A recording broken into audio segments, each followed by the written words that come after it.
Hello friends, നമ്മൾ ദിവസേന ചെയ്യുന്ന പല ജോലികളും നമുക്ക് സിമ്പിളായിട്ട് ഒരു ബുദ്ധിമുട്ടില്ലാണ്ട് ചെയ്ത് തീർക്കാനായിട്ട് പറ്റിയുള്ള കുറച്ചധികം നല്ല ടിപ്സുകളായിട്ടാണ് വന്നുള്ളത് കേട്ടോ. അപ്പോൾ വീഡിയോ സ്കിപ്പ് ചെയ്യാണ്ട് കാണാൻ ശ്രമിക്കുന്നു വിശ്വസിക്കുന്നു. ഇന്നത്തെ എൻ്റെ പുതിയൊരു വീഡിയോയിലേക്ക് എല്ലാ കൂട്ടുകാർക്കും സ്വാഗതം. ഇന്നത്തെ ഫസ്റ്റ് ടിപ്സ് എന്താ നോക്കാം. നമ്മൾ മീൻ വാങ്ങിയിട്ട് നമ്മൾ മീനെല്ലാം കട്ട് ചെയ്ത് വൃത്തിയാക്കിയതിന് ശേഷം നമ്മൾ ഒരു തവണ കഴുകിയിട്ടോ അതിലത്തെ ബ്ലഡെല്ലാം നീക്കം ചെയ്തതിന് ശേഷം അതിലേക്ക് കുറച്ച് ഗോതമ്പ് പൊടി ഇട്ട് കൊടുക്കുക കേട്ടോ. എന്നിട്ട് ഗോതമ്പ് പൊടി നമ്മൾ എല്ലാ ഭാഗത്തും വരുന്ന രീതിയിലൊന്ന് ഒരല്പം 2 ടീസ്പൂൺ അളവിൽ ഇട്ട് കൊടുത്താൽ മതി. മീനിൻ്റെ എല്ലാ ഭാഗത്തേക്കും പൊടി വരുന്ന രീതിയിലൊന്ന് മിക്സ് ചെയ്തതിന് ശേഷം നമുക്ക് കഴുകാൻ ആവശ്യമായിട്ടുള്ള വെള്ളം ഒഴിച്ച് കൊടുക്കാം. അപ്പോൾ നമുക്ക് മീനിൽ മുങ്ങി നിൽക്കുന്ന രീതിയിൽ വെള്ളം ഒഴിക്കാം. എന്നിട്ട് നമ്മൾ സാധാരണ മീനൊക്കെ കഴുകിയെടുക്കുന്ന പോലെ കഴുകിയെടുക്കാം. നല്ലതുപോലെ ക്ലീനായി കിട്ടും. പിന്നെ ഈ മീനിന് വല്ല ഉളുമ്പ് മണം ഉണ്ടെങ്കിൽ അത് പോകാനും പിന്നെ അതിൻ്റെ വയറിനകത്തുള്ള വേസ്റ്റൊക്കെ നന്നായിട്ട് ക്ലീൻ ആവാനൊക്കെ ഇത് ഹെൽപ്പ് ചെയ്യും.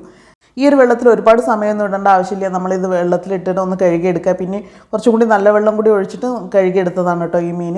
അപ്പോൾ നന്നായിട്ട് ക്ലീൻ ആയിട്ടുണ്ടാവും. നമ്മുടെ വയറിൻ്റെ ഭാഗമൊക്കെ ഫുള്ളായിട്ട് ക്ലീനായി കിട്ടും. ഉളുമ്പ് മണം ഉണ്ടാവില്ല. മീൻ നല്ല വൃത്തിയായിട്ടുണ്ടാവും. അപ്പം മസ്റ്റായിട്ടും മീൻ കഴുകുന്ന സമയത്ത് ഇതുപോലെ കഴുകി ഉപയോഗിക്കാം കേട്ടോ.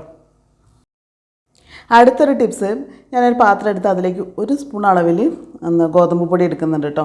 അതിലേക്ക് ഇനി നമുക്ക് കുറച്ച് വെള്ളം ഒഴിച്ചിട്ട് ഒന്ന് മിക്സ് ചെയ്തെടുക്കാം. ഇത് 1 സ്പൂൺ തന്നെ വേണമെന്നില്ല, നമുക്കൊരല്പം മതി കേട്ടോ. ഒരു നുള്ളു ഗോതമ്പ് പൊടി ഉണ്ടായാലും മതിയാവും. എന്നിട്ട് ഇത് വെള്ളം ഒഴിച്ച് നന്നായിട്ടൊന്ന് മിക്സ് ചെയ്തതിന് ശേഷം ഇനിയിപ്പോൾ നമ്മൾ മീനൊക്കെ ക്ലീൻ ചെയ്ത് കഴിഞ്ഞാൽ നമ്മുടെ കയ്യിൽ എന്തായാലും ആ ഒരു സ്മെല്ലുണ്ടാവും. മീനിലാണെങ്കിലും ആ കട്ട് ചെയ്തിട്ടുള്ള കത്തിയിലൊക്കെ ഒരു സ്മെല്ലുണ്ടാവും. അത് പോകാനായിട്ട് നമുക്ക് സോപ്പൊന്നും ഉപയോഗിക്കാതെ തന്നെ നമ്മുടെ കയ്യിലേക്ക് ഈ ഒരു ഗോതമ്പ് മിക്സ് ചെയ്തിട്ടുള്ള വെള്ളം ഒഴിച്ചിട്ട് നന്നായിട്ടൊന്ന് കൈ ഒന്ന് റബ്ബ് ചെയ്ത് കൊടുത്താൽ മതി. നന്നായിട്ട് ക്ലീൻ ആവും കേട്ടോ. ഉളുമ്പ് മണം ഉണ്ടാവില്ല, മീനിൻ്റെ സ്മെല്ലൊന്നും ഉണ്ടാവില്ല. കൈ കഴുകിയ പോലെ തന്നെ നമ്മൾ മീൻ കട്ട് ചെയ്തിട്ടുള്ള കത്തിയും ഇതുപോലെ ഒന്ന് കഴുകിയാൽ മതി. കത്തിയും കത്രികയൊക്കെ ഒരല്പം ഈ ഒരു മിക്സ് തേച്ചിട്ട് കഴുകി കഴിഞ്ഞാൽ നന്നായിട്ട് ക്ലീൻ ആവുന്നതാണ്. അപ്പോൾ ഇനി നെക്സ്റ്റ് ടൈം ചെയ്യുന്ന സമയത്ത് ഇതുപോലെ ഒന്ന് ചെയ്ത് നോക്കൂ.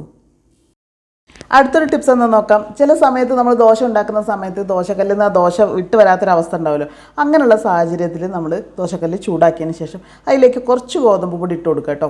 ഇതുപോലെ ഒന്ന് ഇട്ട് കൊടുത്തിട്ട് ദോശക്കല്ലിൻ്റെ എല്ലാ ഭാഗത്തേക്കും ഈ ഒരു പൊടി ആക്കിയതിന് ശേഷം നന്നായിട്ട് ചൂടായി വരുന്ന സമയത്ത് ഗോതമ്പ് പൊടീൻ്റെ കളറൊക്കെ ഒന്ന് ചേഞ്ച് ആവാൻ തുടങ്ങും കേട്ടോ. അപ്പോൾ നമ്മൾ ഈ സ്പൂൺ വെച്ചിട്ട് നന്നായിട്ടൊന്ന് മിക്സ് ചെയ്ത് കൊടുക്കാം. ഇങ്ങനെ മിക്സ് ചെയ്യുന്ന സമയത്ത് ഈ ദോശക്കല്ലിൻ്റെ ഏത് ഭാഗത്താണോ നമുക്ക് ഈ ദോശ വിട്ട് വരാത്ത ആ ഒരു ഭാഗത്ത് ഈ ഒരു പൊടി വെച്ചിട്ട് നന്നായിട്ട് ആ ഗോതമ്പ് പൊടി നന്നായിട്ടൊന്ന് വറുത്തെടുക്കുക കേട്ടോ. നല്ലതുപോലെ വറുത്തെടുക്കുക. ദോശക്കല്ലിൻ്റെ എല്ലാ ഭാഗത്തും ഈ ഒരു ഗോതമ്പ് പൊടീൻ്റെ ചൂട് തട്ടിയിരിക്കണം. എന്നിട്ട് ഈ പൊടി നന്നായിട്ട് ഈ ഒരു കളറായി കഴിഞ്ഞാൽ നമുക്ക് ഈ ഒരു പൊടി എടുത്ത് മാറ്റിയിട്ട് ഒന്ന് വെള്ളം ഒഴിച്ചിട്ട് കഴുകിയെടുക്കാം. ഒന്ന് വെള്ളം ഒഴിച്ച് കഴുകുന്നേ ഉള്ളൂ. ആ ഗോതമ്പ് പൊടിയെല്ലാം മാറ്റിയതിന് ശേഷം എന്നിട്ടൊന്ന് ചൂടായിട്ട് ഒരല്പം എണ്ണ ഒഴിച്ചിട്ട് നന്നായിട്ടൊന്ന് സ്പ്രെഡ് ചെയ്ത് കൊടുക്കാം. ഗോതമ്പ് പൊടി വറുത്തതിന് ശേഷം നമ്മൾ ഇതുപോലെ എണ്ണ തേച്ച് വെച്ച് കഴിഞ്ഞാൽ ഇനി ഒരു പേടിയും പേടിക്കേണ്ട. നിങ്ങൾ എത്ര ദോശ ചുട്ടാലും ഏത് തരത്തിലുള്ള ദോശമാവ് കൊണ്ട് ദോശ ഉണ്ടാക്കിയാലും ഇനി ദോശ കല്ലിൽ ഒട്ടിപ്പിടിച്ചു എന്നുള്ള പരാതി ഉണ്ടാവില്ല. അപ്പോൾ ഇതുപോലെ ഒന്ന് ചെയ്ത് നോക്കൂ. ഇനി ഗോതമ്പ് പൊടി കൊണ്ടുള്ള അടുത്തൊരു ടിപ്സ് നോക്കാം. അതിനായിട്ട് ഞാൻ കുറച്ച് ഗോതമ്പ് പൊടി ഒരു പാത്രത്തിലേക്ക് ഇട്ട് കൊടുക്കുന്നുണ്ട്. എനിക്ക് ഈ ഒരു മിക്സ് ഉണ്ടാക്കിയെടുക്കുന്നത് 2 തരത്തിലുള്ള ക്ലീനിങ്ങിന് വേണ്ടിയിട്ടാണ് കേട്ടോ. അതിനായിട്ട് ഞാൻ കുറച്ച് ഗോതമ്പ് പൊടി എടുത്തിട്ടുണ്ട്. ഇനി നമുക്കതിലേക്ക് വേണ്ടത് ലെമണാണ്. ലെമണിൻ്റെ ഉപയോഗം എല്ലാവർക്കും ഉണ്ടാവും. നല്ലൊരു റീഫ്രഷിങ് സ്മെല്ലും ഉണ്ടാവും. നല്ല ക്ലീനിങ്ങും നമുക്ക് ഈസി ആക്കുന്നതാണ്. അപ്പോൾ ഇത് നന്നായിട്ടൊന്ന് മിക്സ് ചെയ്ത് അതിൻ്റെ കൂടെ നമുക്ക് മിക്സ് ചെയ്യുന്നതിന് വേണ്ടിയിട്ട് വെള്ളമാണ് ഒഴിക്കുന്നത് കേട്ടോ. ഞാൻ വേറെ ഒരു സോപ്പോ അങ്ങനെ ഒന്നും ഉപയോഗിക്കുന്നില്ല. ഗോതമ്പ് പൊടിയും ലെമണും പിന്നെ അത് മിക്സ് ചെയ്യാൻ ആവശ്യമായിട്ടുള്ള കുറച്ച് വെള്ളവും. ഈ ഒരു മിക്സ് നമ്മളിനി ക്ലീനിങ്ങിന് വേണ്ടിയിട്ടാണ് ഉപയോഗിക്കുന്നത്. 2 തരത്തിലുള്ള വസ്തുക്കളാണ് ഇത് വെച്ച് ക്ലീൻ ചെയ്തെടുക്കുന്നത്. ആദ്യം ഞാൻ കണ്ണാടി എടുക്കുന്നുണ്ട്. നമ്മൾ ഉപയോഗിക്കുന്ന കണ്ണാടിയിൽ പെട്ടെന്ന് തന്നെ മങ്ങലുകൾ വരാറുണ്ട്. അപ്പോൾ ഒരുപാട് പഴക്കം ചെന്ന കണ്ണാടിയാണെങ്കിൽ അതിൽ ഒരു പാടുകളൊക്കെ വരുമല്ലോ. അതൊക്കെ പോകുന്നതിന് വേണ്ടിയിട്ട് ഈ ഒരു മിക്സ് നന്നായിട്ടൊന്ന് ബ്രഷ് വെച്ചിട്ട് ഞാൻ അപ്ലൈ ചെയ്ത് കൊടുക്കുന്നുണ്ട്. അതിന് ശേഷം ഒരു 2 മിനിറ്റ് ഉണങ്ങി പോകരുത് കേട്ടോ. ഇത് ഉണങ്ങുന്നതിന് മുന്നേ തന്നെ നമ്മൾ തുടച്ചെടുക്കണം. അപ്പോൾ ഞാൻ ആദ്യം ടിഷ്യൂ പേപ്പർ വെച്ച് തുടച്ചു. പിന്നെ ഒരു നനഞ്ഞ തുണി കൂടി വെച്ച് തുടച്ചെടുത്ത് കഴിഞ്ഞാൽ നന്നായിട്ട് ക്ലീൻ ആവുന്നതാണ് കേട്ടോ. കണ്ണാടിയുടെ തിളക്കം പുതിയതുപോലെ ആക്കിയെടുക്കാനായിട്ട് ഈ ഒരു മിക്സ് യൂസ് ചെയ്താൽ മതി. അപ്പോൾ മസ്റ്റായിട്ടും ട്രൈ ചെയ്ത് നോക്കൂ. അടുത്ത് നമ്മൾ കിച്ചണിൽ കുക്കിംഗ് എല്ലാം കഴിഞ്ഞ് കഴിഞ്ഞാൽ സ്റ്റവ് അതിൻ്റെ ചുറ്റും ഭാഗം നല്ലതുപോലെ അഴുക്കൊക്കെ ഉണ്ടാവും. അപ്പോൾ അതിന് വേണ്ടിയിട്ട് നമ്മൾ നേരത്തെ മിക്സ് ചെയ്ത് വെച്ചിട്ടുള്ള ആ ഗോതമ്പിൻ്റെ ഒരു മിക്സാണ് കേട്ടോ നമ്മൾ സ്റ്റവിന് മുകളിലേക്ക് ഇതുപോലെ തേച്ച് കൊടുക്കുന്നുണ്ട്. സ്റ്റവിന് മുകളിൽ മാത്രമല്ല ഞാൻ കൗണ്ടർ ടോപ്പിലെല്ലാം ഇതാണ് അപ്ലൈ ചെയ്ത് കൊടുക്കുന്നത്. ഇത് നമ്മൾ തേച്ച് കഴിഞ്ഞാൽ ഉണങ്ങേണ്ട ആവശ്യം ഒന്നുമില്ല. നമുക്കിത് കൗണ്ടർ ടോപ്പിലും സ്റ്റൗവിലെല്ലാം ഇതുപോലെ ഒന്ന് തേച്ചതിന് ശേഷം നനഞ്ഞ തുണി എടുത്തിട്ട് തുടച്ച് കഴിഞ്ഞാൽ തന്നെ ഫസ്റ്റത്തെ തുടയ്ക്കൽ തന്നെ മുഴുവൻ അഴുക്കും പോവും. അതേപോലെ തന്നെ എണ്ണമയം എല്ലാം പോകുന്നതാണ്. അപ്പോൾ പിന്നെ നമ്മൾ ലെമൺ ചേർത്തതുകൊണ്ട് തന്നെ നല്ലൊരു സ്മെല്ലും ഉണ്ടാവും കേട്ടോ. പിന്നെ സ്റ്റവ് മാത്രമല്ല അതിൻ്റെ ഈ നമ്മുടെ അടുപ്പിൻ്റെ ഒരു സ്റ്റാൻഡില്ലേ അതും കൂടി ഈ ഒരു മിക്സ് വെച്ചിട്ടാണ് വൃത്തിയാക്കുന്നത്. നന്നായിട്ടൊന്ന് തേച്ചിട്ട് ഇതൊന്ന് നന്നായിട്ടൊന്ന് വെള്ളത്തിൽ കഴുകിയെടുത്താൽ മാത്രം മതി. അപ്പോൾ കിച്ചണും സ്റ്റൗവൊക്കെ നല്ല ക്ലീൻ ആയിട്ടുണ്ട്. അപ്പോൾ മസ്റ്റായിട്ടും ട്രൈ ചെയ്ത് നോക്കൂ.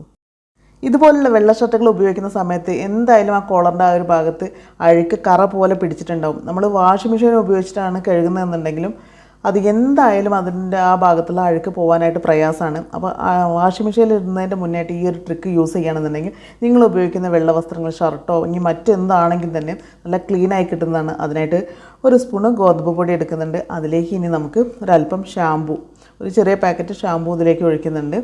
പിന്നെ നമ്മൾ വെള്ള കളർ വസ്ത്രങ്ങളാവുന്ന സമയത്ത് നമുക്ക് ക്ലീനിങ്ങിനായിട്ട് ഇത് നല്ല എഫക്റ്റ് കൊടുക്കുന്നതാണ് ലെമണിൻ്റെ ഒരു പകുതി ലെമൺ എടുത്തിട്ടുണ്ട്. അതിൻ്റെ ജ്യൂസും കൂടിയും പിഴിഞ്ഞിട്ട് നന്നായിട്ടത് മിക്സ് ചെയ്യുന്നത് ഒരല്പം വെള്ളം ഒഴിച്ചിട്ട് ഒരു തിക്കായിട്ടുള്ള ഒരു പേസ്റ്റ് രൂപത്തിലാക്കിയിട്ട് നമുക്ക് മിക്സ് ചെയ്തെടുക്കാം.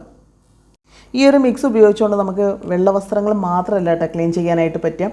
നമ്മൾ ഉപയോഗിക്കുന്ന ഏത് തരത്തിലുള്ള വസ്ത്രങ്ങളും ഏത് കളറുള്ളതാണെങ്കിലും നമുക്ക് ഇത് ഉപയോഗിച്ചുകൊണ്ട് ക്ലീൻ ചെയ്യാം. നിങ്ങൾ വാഷിംഗ് മെഷീൻ തന്നെ ഉപയോഗിക്കണമെന്നില്ല. ബക്കറ്റ് വാഷ് ആയാലും നമ്മൾ കല്ലിൽ അലക്കുകയാണെങ്കിലും ഇത് ഉപയോഗിക്കാം കേട്ടോ. അഴുക്ക് പിടിച്ചിട്ടുള്ള ഷർട്ടിൻ്റെ കോളറിലേക്ക് നമ്മൾ മിക്സ് ചെയ്ത് വെച്ചിട്ടുള്ള ഈ ഒരു കൂട്ട് 2-3 സ്പൂൺ ഒറ്റിച്ച് കൊടുക്കുന്നുണ്ട് കേട്ടോ. നല്ല തിക്കായിട്ട് തന്നെ അതൊന്ന് അപ്ലൈ ചെയ്ത് കൊടുക്കാം.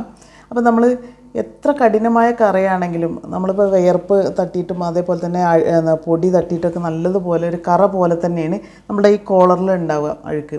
അപ്പോൾ അത് പോകുന്നതിന് വേണ്ടിയിട്ടാണ് ഇപ്പോൾ ഇത് അപ്ലൈ ചെയ്തിട്ടുള്ളത്. അതിൻ്റെ കൂടെ നമ്മൾ നേരത്തെ ലെമൺ ജ്യൂസ് എടുത്തില്ല, അതിൻ്റെ തൊലി ഉപയോഗിച്ചുകൊണ്ട് നന്നായിട്ടൊന്ന് ഉരച്ച് കൊടുക്കുന്നുണ്ട്. ആ സമയത്ത് തന്നെ നമ്മൾ നല്ല കറുപ്പായിട്ട് നിൽക്കുന്ന ഒരു ഭാഗം ലൈറ്റ് ആവാൻ തുടങ്ങിയിട്ടുണ്ട്. ചെറിയ ചെറിയ കളർ ചേഞ്ച് ആവാൻ തുടങ്ങിയിട്ടുണ്ട്. കഠിനമായിട്ടുള്ള കറയൊക്കെ ഒന്ന് കുറഞ്ഞ് വന്നിട്ടുണ്ട്. ഇത് നമ്മളിത് നന്നായിട്ടൊന്ന് അപ്ലൈ ചെയ്തതിന് ശേഷം ഒരു 5 മിനിറ്റ് നമുക്കിത് റെസ്റ്റ് ചെയ്യാനായിട്ട് വയ്ക്കാം. അത് വെള്ളമൊന്നും തൊടിയിക്കാണ്ട് ഈ ഒരു ഗോതമ്പിൻ്റെയും ഇതിൻ്റെയും ഒരു നനവിൽ തന്നെ ഈ ഒരു കറ ഇതുപോലെ വയ്ക്കാം. ഒരു 5 മിനിറ്റ് വെച്ചാൽ മതി കേട്ടോ. എന്നിട്ട് നമ്മളിതുപോലെ കോളർ രണ്ടും ഇതുപോലെ ഒന്ന് വെച്ച് ഉരയ്ക്കുന്ന സമയത്ത് പെട്ടെന്ന് തന്നെ അതിൻ്റെ അഴുക്കെല്ലാം പോകുന്നത് കാണാനായിട്ട് പറ്റുന്നുണ്ടാവും. കണ്ടോ, നല്ലതുപോലെ ഡാർക്കായിട്ടാണ് ഉണ്ടായിരുന്നത്, അത് ലൈറ്റായി വന്നിട്ടുണ്ട്. ഇനി നമ്മൾ വെള്ളത്തിലൊന്ന് ഇതുപോലെ ഒന്ന് കഴുകിയെടുക്കാം. നിങ്ങൾക്ക് വെള്ളത്തിൽ കഴുകുന്ന സമയത്ത് തന്നെ എത്രത്തോളം എഫക്റ്റീവ് ആണെന്ന് മനസ്സിലാവും. നല്ലതുപോലെ കറുപ്പ് കളറിലായിരുന്നു ഉണ്ടായിരുന്നു കോളറിൻ്റെ ആ ഒരു ഭാഗം. അപ്പോൾ ഞാൻ വെള്ളത്തിലൊന്ന് കഴുകുന്ന സമയത്ത് തന്നെ മുഴുവനായിട്ട് പോയ പോലെ ഉണ്ട്. എത്ര സിമ്പിളായിട്ടാണ് നമ്മൾ ഈ ഒരു അഴുക്ക് പെട്ടെന്ന് തന്നെ കളഞ്ഞത്. അത് നമുക്ക് ഗോതമ്പ് പൊടി നമ്മളെ വീട്ടിലുള്ള സാധനങ്ങൾ മാത്രം ഉപയോഗിച്ചുകൊണ്ട് നമ്മൾ ഒരു കെമിക്കലുകളൊന്നും ഉപയോഗിച്ചിട്ടില്ല. പെട്ടെന്ന് അഴുക്ക് കളയാനുള്ള ഈ ഒരു ട്രിക്ക് നിങ്ങൾ ഉപയോഗിച്ച് നോക്കും. അപ്പോൾ ഇന്നത്തെ വീഡിയോ ഇത്രയേ ഉള്ളൂ. നിങ്ങൾക്ക് ഈ വീഡിയോ ഇഷ്ടമായെന്ന് വിശ്വസിക്കുന്നു. നിങ്ങളുടെ അഭിപ്രായങ്ങളും നിർദ്ദേശങ്ങളും കമൻറ്റ് ബോക്സിൽ അറിയിക്കാനായിട്ട് മറന്നു പോകരുത്. സബ്സ്ക്രൈബ് ചെയ്യാതെ കാണുന്ന കൂട്ടുകാർ ആരെങ്കിലും ഉണ്ടെങ്കിൽ ഒന്ന് സബ്സ്ക്രൈബ് ചെയ്ത് സപ്പോർട്ട് ചെയ്യാം. ഇതുപോലെ നിങ്ങൾക്ക് യൂസ്ഫുൾ ആയിട്ടുള്ള മറ്റൊരു നല്ലൊരു വീഡിയോ ആയിട്ട് നമുക്ക് വീണ്ടും കാണാം.